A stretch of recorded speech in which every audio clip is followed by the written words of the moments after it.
நண்பருடைய குடும்பத்துக்கு வந்து ஒரு ஜாதகம் பார்க்கக்கூடிய ஒரு சூழ்நிலை அப்படிங்கிறது வந்து பாத்தீங்கன்னா இருந்துச்சு. அப்போ வந்து அவங்ககிட்ட வந்து நான் சில விஷயங்கள் வந்து பாத்தீங்கன்னா கேட்கிறேன். என்ன கேட்கிறேன்னா, லைட் பிரச்சனை ஆச்சுங்களா?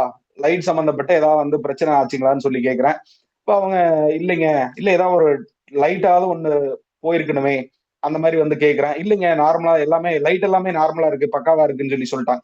இப்ப லைட் அப்படிங்கிறது வந்து இப்ப சாதாரணமா புரிஞ்சுக்கோங்க. லைட் அப்படிங்கிறது நம்ம எப்பப்பலாம் போடுறோம்? நைட்டு தானே போடுறோம். லைட் அப்படிங்கிறது நைட்டு தானே போடுறோம். பகல்ல ஆமா, போடுறோமா? தேவைப்பட்டா பகல்ல யூஸ் பண்ணுவோம். அப்படிதானே?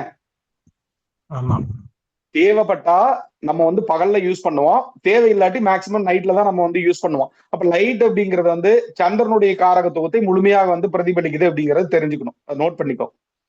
அப்போ ஒரு ஜாதகத்துல சந்திரன் ஏதோ ஒரு வகையா நீங்க பாதிக்கப்பட்டிருக்கு அப்படின்னு நினைச்சீங்கன்னா, அவங்க வீடுகள்ல வந்து பாத்தீங்கன்னா, லைட் சம்பந்தப்பட்ட பிரச்சனைகள் அப்படிங்கிறது வந்து இருக்கும் அப்படிங்கிறத நான் வந்து கேட்டேன். அத ஆணித்தரமா கேட்கிறேன்.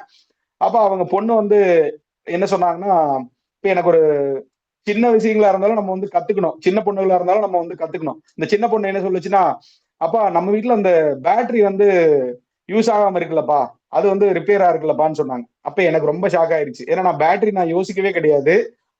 சாதாரணமா வந்து லைட்ட மட்டும் தான் நான் கேட்டேன். அப்ப பேட்டரி அப்படிங்கிறது இனி ஃபியூச்சர்ல வந்து பாத்தீங்கன்னா கேட்கலாம் அப்படிங்கிறத தெரிஞ்சுக்கிட்டேன்.